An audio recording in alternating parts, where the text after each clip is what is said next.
Hey, I'm Dan and welcome to this latest TELE training session. Today we're going to have a look at how power quality can affect the sustainability and reliability of your industrial application, and we're going to show you what we offer and how we can assist you to prevent any damages or faulty equipment. And let's simply have a look at our very famous phase loss monitoring equipment. So stay tuned, we'll be right back with some exciting news. And hello again. Well, so as I mentioned, phase loss monitoring, today's topic. It's going to be a little bit dry of a session, I can tell you that, but it's also going to be very interesting since we're going to highlight and look behind the scenes of how the power quality, especially the quality of your three phases A, B, and C, can affect your application. So that's why we wanted to show you what is phase monitoring usually utilized for, how can it prevent damage, and how can it help you to increase your customers and your application for less than $100 really. So in the end, phase monitoring is basically there to prevent damage. This is the most basic thing that can be in a panel besides like other switching relays or timers. Especially interesting because compared to temperature monitoring of your drives or motors, or also regular power monitoring, phase monitoring gives you the perks and benefits to actually look at what's happening on your power supply before a crucial event even happens. So this is the pre-stage of overheating of a motor, or even of a blockage of a motor, or you can also prevent to run a pump or a compressor in the wrong direction. That can be very important to save you the big money. So in the end, we look at all the electrical values like phase quality, furthermore voltage, to get to know, okay, is everything all right before we start even our electrical equipment and before we go live with our machinery. So the keywords here are protect, protect, and protect. We don't want to have any current spikes. We don't want to have any overheated motors and drives, and simply, therefore, a failure should not happen by definition. That's what our college professors usually told us. If you make sure the power quality is fine, usually your application can run on the most efficient level. And what I'm going to highlight now is also the actual examples of what exactly we monitor in your application. So yeah, here what you can see on this slide, the critical conditions, one of them would be phase loss. So let's imagine you have your three-phase AC power that you feed into your control panel, or that you power your pump or compressor with, and you have the three phases A, B, and C in this case. Also in Europe, sometimes we refer to it as L1, L2, and L3. And in the middle of the picture, what you would see here is the loss of phase number B.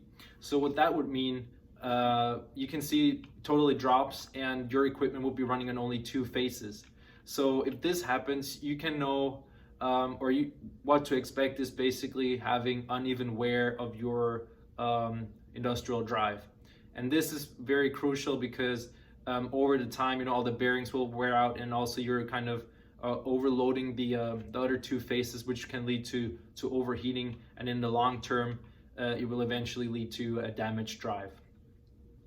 Another very important condition is phase imbalance. We refer to it as phase asymmetry. And what happens there is, for example, you're feeding power into your panel, but maybe another consumer is also connected to phase number B in this case, and it's a pretty good example. You're not having the full amplitude of phase number B, and even that can also lead to uneven wear and tear. It's kind of like the pre-stage to the total phase loss in case there is more load connected to one phase than to the other phase really. And another pretty dangerous case would be phase sequence, phase rotation, and phase reversal.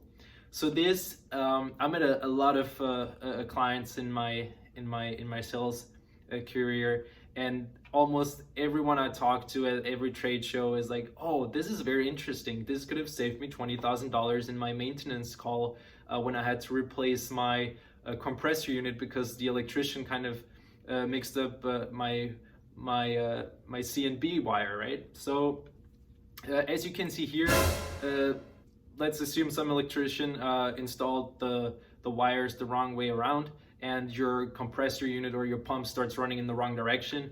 That can get very unpleasant in the first place. Also, if you, for example, want to make sure that all the terminals are attached directly, this would be something that you want to look at. Look into monitor phase sequence or phase rotation or phase reversal as it's often referred to as well. And we offer very inexpensive solutions that cover exactly these three topics. So in our case, we don't even let you start up your application before not even all the phases are in line and all the power is in a nice little power quality level that we can accept to run our fan or compressor or like regular other drives. So really, whatever you can connect to an AC drive, we'll make sure that it works the right way. And most importantly, do not replace expensive equipment when you can only spend less than $100 to protect your application the best way possible, really.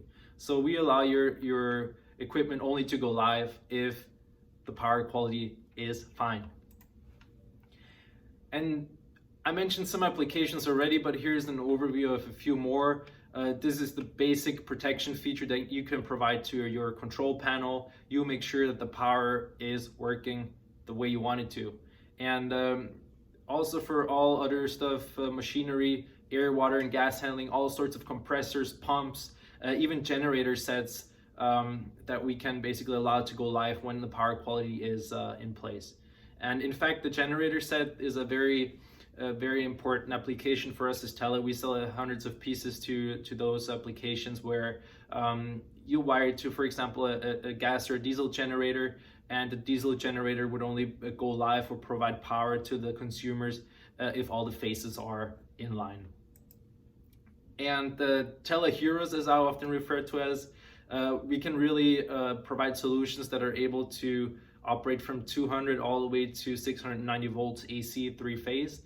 And the neat thing about those products is that you do not need like an additional supply voltage, because what we would do is we just feed the product or power the product from the actual power supply that's already present, right? So you just connect the 3 phases and you're good to go. And what I would like to dive deeper in throughout the next few sessions is how those products exactly work, where is one used rather than the other. And if you are catching up on one of the following episodes of the TELE session, then you'll get to know how and where and when to use those products. So really, this is a solution that's less than $100 and can save you as big as a few tens of thousands of dollars if you invest at the right place. As I mentioned, dry but short session. Thanks so much for tuning in, and we'll see you in our next TELE training session. Cheers.